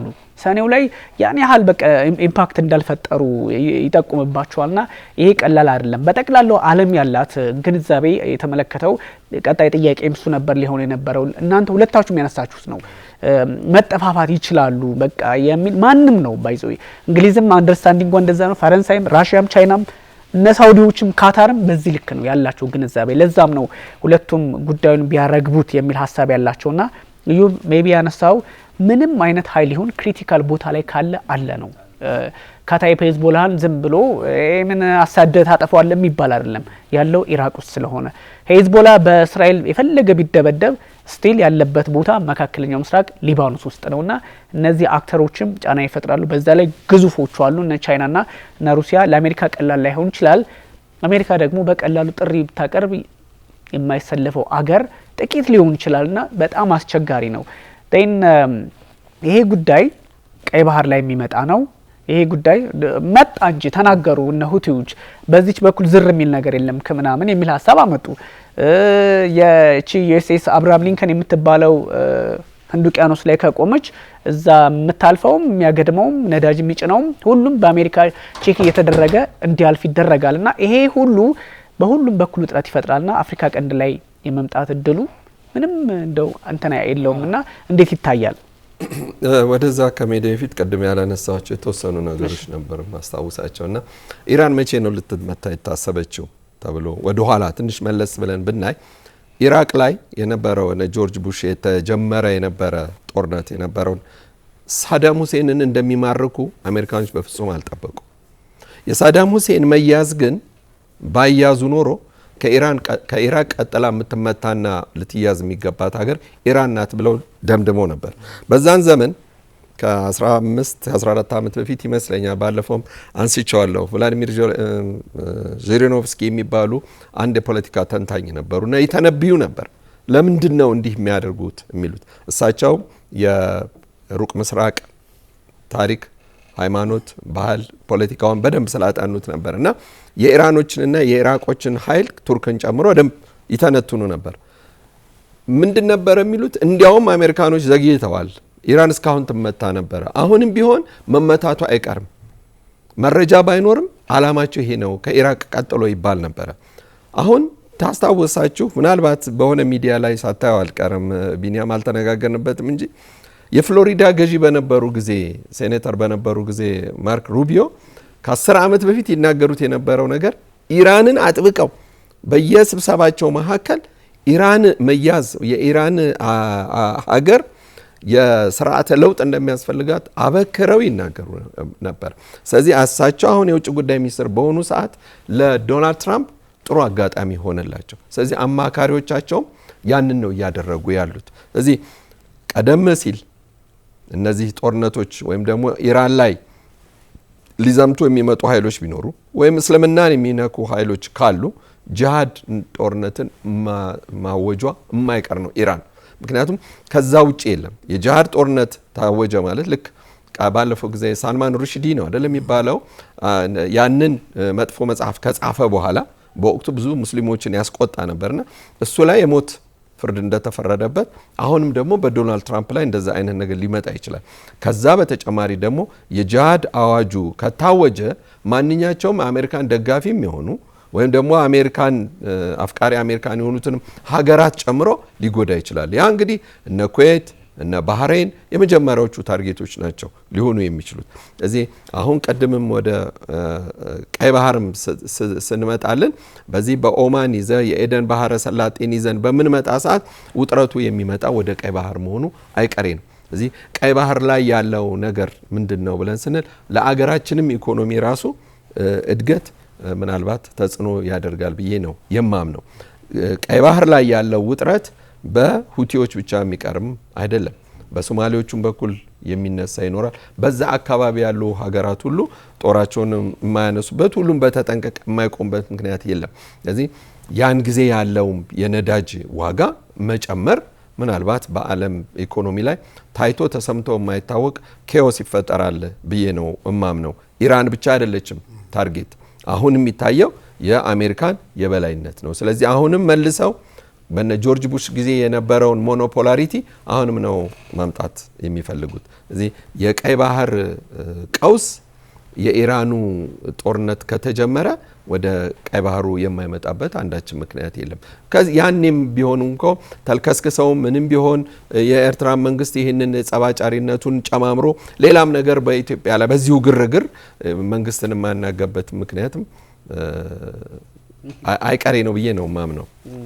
የሞር የኢኮኖሚካሊ ያለው ጫና ይታወቃል። በዛ ላይ ደግሞ የጂኦፖለቲክሱን ትንሽ እንትኑ ዳይናሚክሱን ሊቀይር የሚችል ነው። ምክንያቱም አንደኛ መካከለኛው ምስራቅ በዛ ላይ ትልቅ የመንግስት ምስረታ ስርዓት ያለበት አገር ላይ ኢራን እንደዚህ አይነት ከበባው ራሱ አሁን እቺ መርከቦች መንቀሳቀሳቸው በራሱ የሚፈጥረው ጫና በግልጽ የሚያሳየው እነዚህ አይነት ነገሮች ወደ ሆነ ቀጠና ኦቨርስፒል እንደሚያደርጉ ነው። አፍሪካ ቀንድ ከቅርበታችንም አንጻር ብዙ ጥያቄዎች ሊያስነሳ የሚችል ነው። ፕላስ ደግሞ በዚህ በቀይ ባህር አካባቢ፣ በህንድ ውቅያኖስ አካባቢ፣ በኤደን ባህረ ሰላጤ፣ በአልመንደብ አካባቢ ያሉት እንቅስቃሴዎች በእርግጥም የአፍሪካ ቀንድን በደንብ አካቶ ጫና ውስጥ ሊያስገባ የሚችል ነውና ይሄኛው ፖለቲካሊም ብቻ ሳይሆን ሚሊተሪም ዝግጅነት እንዲያስፈልግ አድጎ የመጣ ነው የሚሉ ትንታኔዎች እየተመለከትኩ ነበርና በዛ ላይ በጣም የተናጋ አካባቢ ነው። ሊቢያ ውስጥ ያለውን ነገር እንደዚህ የመን ውስጥ ያለውን ነገር ሁሉም ጉዳይ ስንመለከት በተለያየ አጋጣሚ ወደ አፍሪካ ቀንድም የመስፋፋቱ ነገር እንትን ግልጽ ነውና ከዚህ በፊትም አይተነዋል። ነገሩ የቀይ ባህር ላይ የተለያዩ እንቅስቃሴዎች ሲደረጉ ሁቲዎች ወደ እስራኤልም ሆነ ከእስራኤል ጋር ግንኙነት ያላቸው መርከቦች በዚህ በበበል መንደብ ኤደን ባህረ ሰላጤዎች በህንድ ውቅያኖስ ያለውን በቀይ ባህርም አካባቢ መንቀሳቀስ አይችሉም ሲባል የተፈጠረውን ቀውስ እናስታውሳለንና ሞር እዛው አካባቢ ያሉ ሀገራትን የጎዳ ሊሆን ቢችልም እንደነ ግብጽ ያሉ ሀገራት በግማሽ ኢኮኖሚ እንትናቸው ገቢያቸው ቀንሶ ነበረ በዚህ በስዊዝ ቦይ የሚያገኙትና ያ ሁሉ ሲደመር ደግሞ ይሄ ፉሊ በቃ እንትን የሚያረግ ጦርነት ከሆነ ብሬክአውት የሚያረግ ከሆነ ከባድ ስለሆነ ግልጽ ነው ያመጣል ጫና። ግን ለአፍሪካ ቀንድ ዳፋው ግልጽ ነው። ምንም ይሄ ሳይታለም የተፈታ ነው። ፖለቲካሊም ኢኮኖሚካሊም በሁሉም ነገር እንደዚህ አይነት ሁኔታዎች በተፈጠሩ ቁጥር ደግሞ አገራት ጥቅማቸውን ያሰላስላሉና እንደዚህ አይነት አካሄዶች በዛ ላይ ኢትዮጵያ በቀይ ባህር ፖለቲካ ላይ በቀይ ባህር ጥቅምና ጉዳት ላይ ትልቅ ተሳትፎ ሊኖራት የሚገባ አገር ናት። እንደዚህ አይነት የፖለቲካ አውድ ውስጥም ስለሆነን ቀላል ዋጋ የሚያስከፍል አይደለምና ምናልባት ከዳፋው አንጻር ከዳፋውም ሀገራት ምርጫም ከመፈለግም አንጻር ያለውን አንደኛ መንፈሳዊና ዓለማዊ የሆኑ ነገሮች ግጭት በአንድ ሰፈርና ወሰን ብቻ ተገዝተው መቆም የሚችሉ አይደሉም። ሃይማኖታዊ ይዘት ያለው የኢራን የፖለቲካ ስርዓት ሩቱ ኢራን ብትሆንም መንፈሳዊ ሴቱ ግን ዓለም አቀፋዊ ነው። ሃይማኖታዊ ስለሆነም ጭምር ከእስልምና ትልቁ ሴግመንትም እስከሆኑ ጭምር ማለት ነው። ይሄ በአገርና በወሰን ወይም በኢንተርናሽናሉ ልትከለክለው የምትችለው ጉዳይ አይደለም። ለምን መሰረታዊ የሰው ልጆች የቀጣዩን ህይወት ማሳመሪያ መንፈሳዊ እሴቶቻቸው ናቸው። በምድር ብዙ ጉስቁልና እኩል አለመሆኖች ውስጥ እንኳን ሰዎች ቢያልፉ የዛኛውን ያለማጣትን ጉዳይና መንፈስ ስጋን የማጽናናትም ጉዳይ ስለሚሆን ቅድም አሌክስ ያለው ከታወጀ ጉዳቱ እጅግ ወደ ከበደና ምናልባትም ይሄ ለውጥ ዋጤነቱ ዳይናሚክሱ እጅግ የከፋ የመሆን እድል አለው። ይሄ ራሱን የቻለ ትልቅ ቦምብ ነው ለኢራናውያን።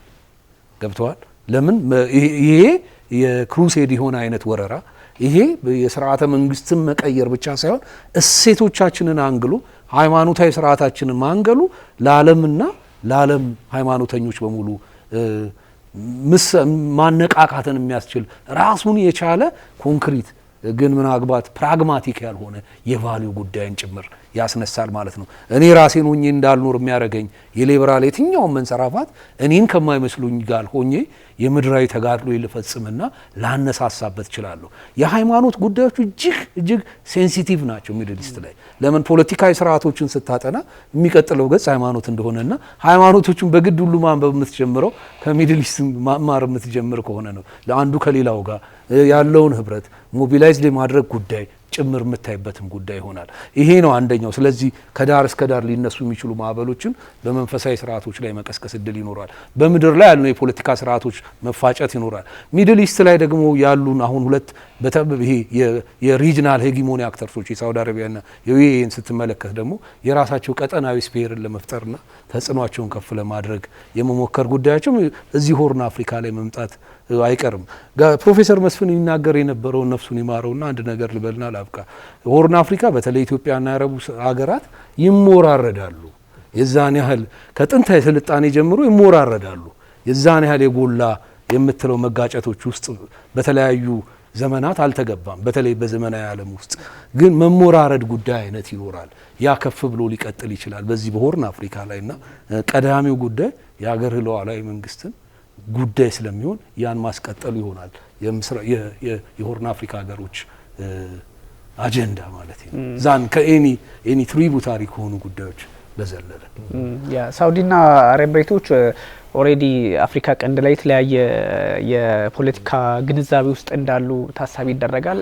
በተለይ እነ አረብ ኤሚሬቶች ትንሽ ሚናቸው ከፍ እያለ መጥቷል በአፍሪካ ቀንድ ላይ። ኦፍ ኮርስ እኛም ጋር ያላቸው ግንኙነት በጣም በጎ ነው። ሳውዲ አረቢያም እኛ ጋር ምንም እንትን የላትም ተብሎ ኦፍ ኮርስ ነው ያ ጥሩ ግንኙነት አላት።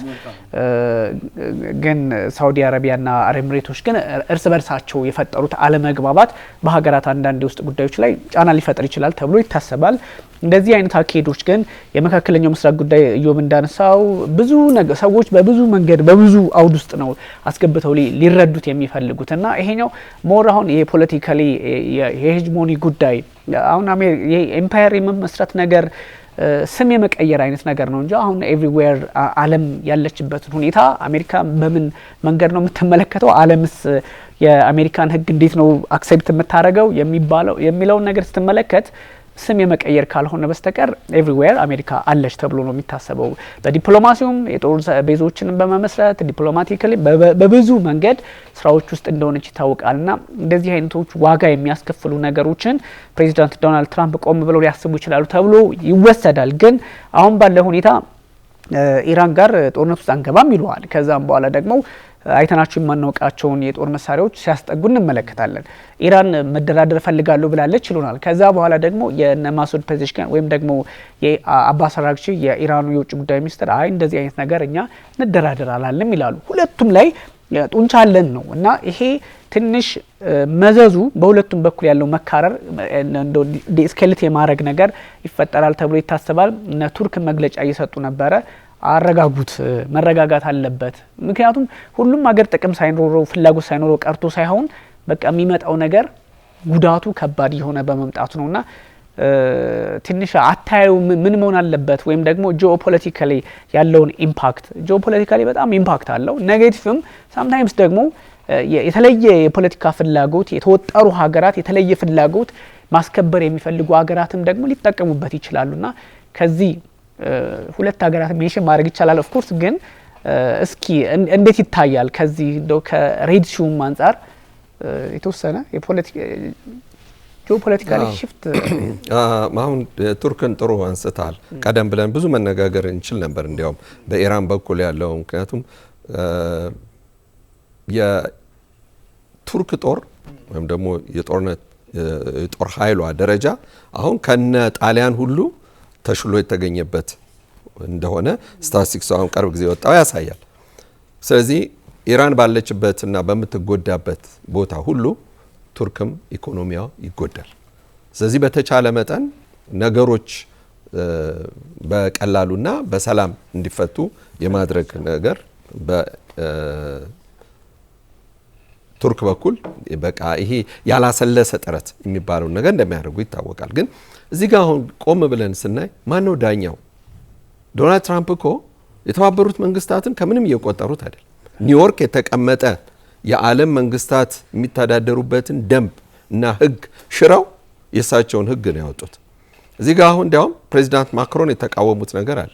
በዚህ የሰላም እቅድ ተብሎ በጋዛ ላይ በተደረገው አፈንግጥ የወጡበት ነገር ምንድን ነው? እንደ አንድ ገዢ ሀሳብ ያቀረቡት የተባበሩት መንግስታት የት ሄዶ ነው የዶናልድ ትራምፕ የሰላም እቅድ የሚባለው ነገር ሊመሰረት የቻለው የሚሉት ነገር አለ።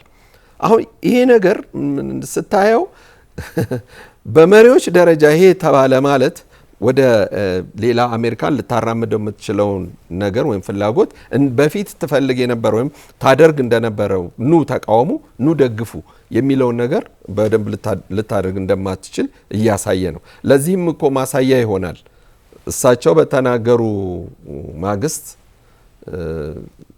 የፀሐይ መነጽር አይናቸውን ታመው የፀሐይ መነጽር በማድረጋቸው የፀሐይ መነጽራቸውን እንኳን የማክሮንን የፀሐይ መነጽር እንኳን ተርበዋል።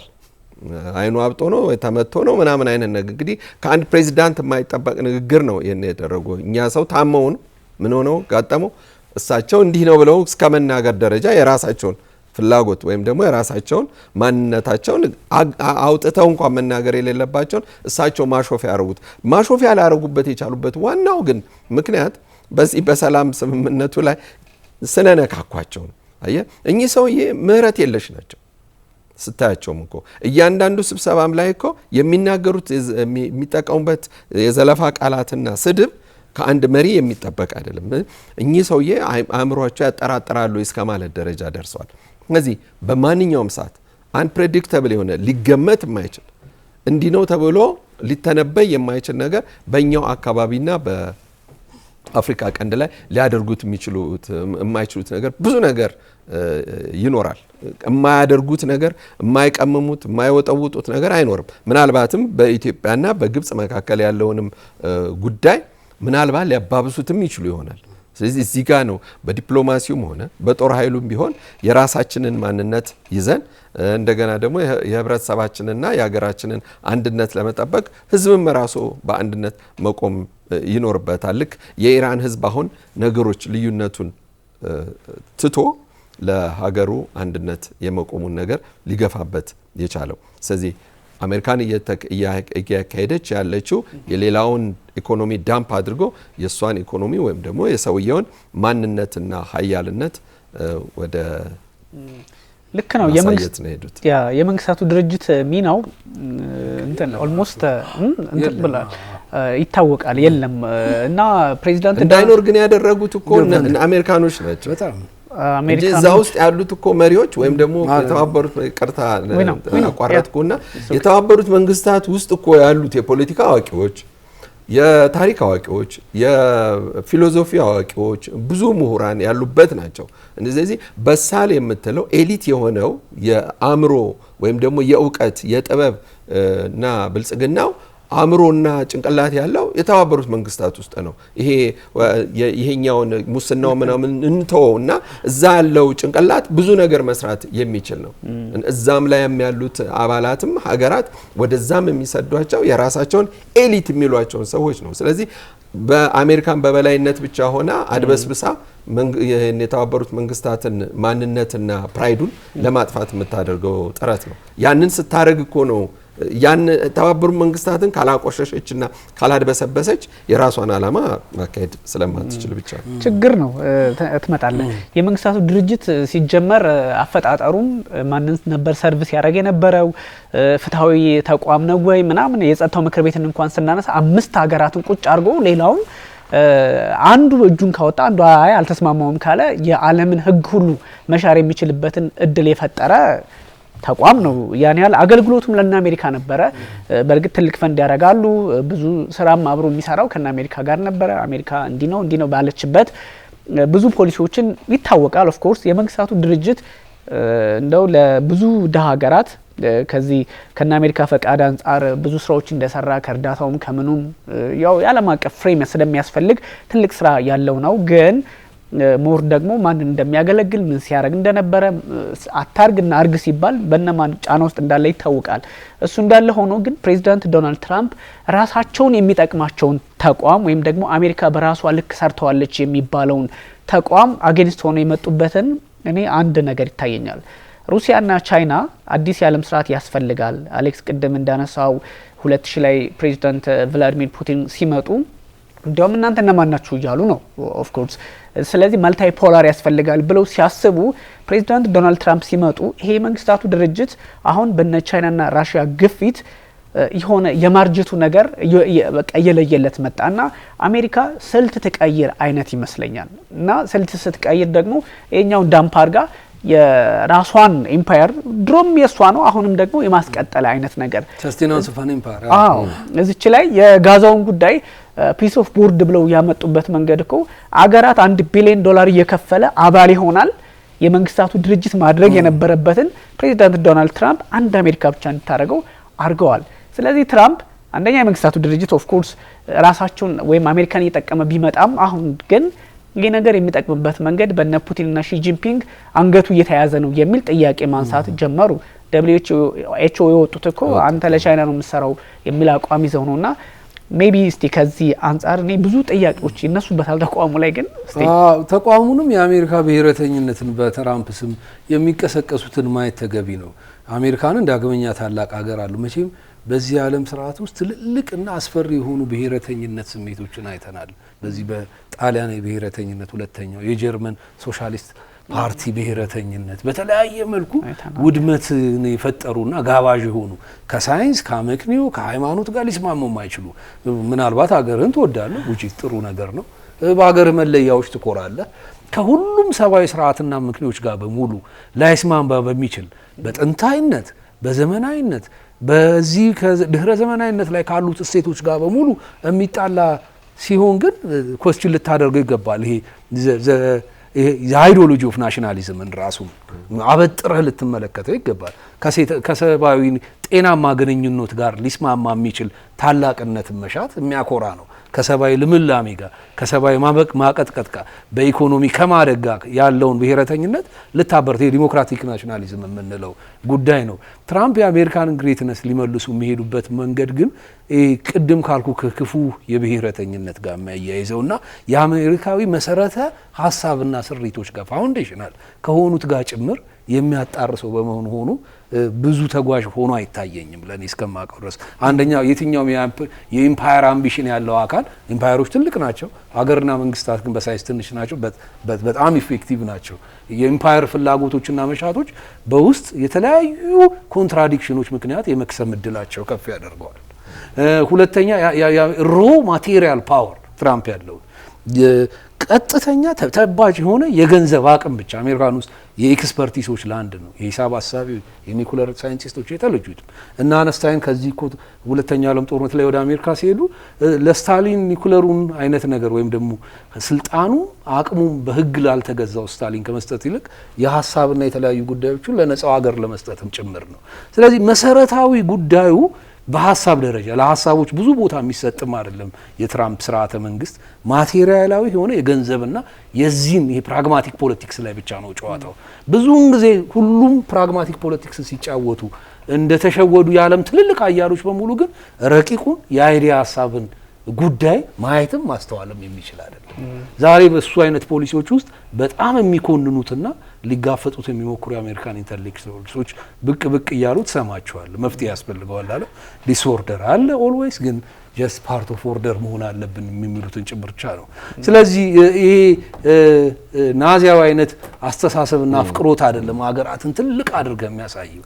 ጤናማ የሆነ ከሀገረ ብሔሮች ጋር መስማማት የሚችል ለጎረቤቶቹ ስጋት የማይሆንና ስምምና ሽርሹ የሆነ ብሔራዊ ፍላጎትና የዲሞክራሲያዊ የሆነ የናሽናሊዝም አይዲዮሎጂ ግን ሲኖሩ ተቀባይም ሰጪም ነህና እድገትም አብሮ የመፍጠን እድል ይኖረዋል። ከዛ ውጪ ግን ታተራምሳለህ። ተሞክሯል ብዙ መልኩ። ግን ስታተራምሰው ደግሞ ውስጡ ሀልወድ የሆነ ነገርን ጭምር ይመጣል። ይሄ የዩናይትድ ኔሽን ስርዓትም እና ደግሞ የሪያሊዝም ፍለጋዎችን ጭምር ስትመለከተው ከዚህ ወጣ አይደለም። ሴኩሪቲ ካውንስል እርግጥ ይሄ ትልልቅ ፕሮፋይል የዓለም የጸጥታ የሰላም ጉዳዮችን ለመዳኘት ይሞክራል። ሃይራርኪያል ነገር ቢኖሩትም ሌሎች ደግሞ ድምጻቸው ብዙም የማይሰማው የካልቸራል የኢኮኖሚ ሴክሽኖችን እና ደግሞ የጀነራል አሰምብሊውን የዲፕሎማሲ ጉዳዮች ላይ ይተጋል። ግን አሜሪካን በተለያዩ ጊዜ የዓለም አቀፍ ህግጋትን ተጋፍጣ ወይም ደግሞ ሽራ ስትሄድ ግን ጥያቄ አለመነሳታቸው ተቋሙ ላይ ኪ ሆነ ጥያቄን ጭምር ወይንም ደግሞ የሊግ ኦፍ አይነት ኔሽንን አይነት ነገር የመሆኑም ጭምር ወይንም ደግሞ ሪያሊስት ስኩሎች እንደሚሉት ለካስ ሊግ ኦፍ ኔሽንም የደካሞች ስብስብ ነበር እና እኛ ትልቁ አሜሪካን ይዘን ስንመጣ ግን ዩናይትድ ኔሽን ህግን ማስከበር ቻለ የሚሉት አይነት ነገር ይሆናል። ስለዚህ ዘመኑ ብዙ ነገሩ ከሞራል ይልቅ ኃይል ከእውቀት ይልቅ የሆነ ኮንስፓይረሲ የተፈጠረበትና ፓወር አቴኒኮስ ስርዓትና መንግስቶች ለምን ጤናማ ማህበረሰባቸውን የማስጠበቅ ጉዳይ የመንግስታት ስለሚሆን ዙሮ መጨረሻም ላይ ሉዓላዊነትን መሰረት አድርገህ ሌሎች የሂደት ውጤት እንደሆኑ ብቻ አስበህ የምትሄድበት ነው እንጂ ያስጥለኛል ላስጥለው ነበር ተበልቻለሁ የሚሉት ጉዳዮች እምብዛም ገፊና እንደርዳሪ አይሆኑም። ትንሽ የተመድ ነገር የሊግ ኦፍ ኔሽን ባህሪ አመጣ የሚለው በጣም ገዢ ሀሳብ ነው።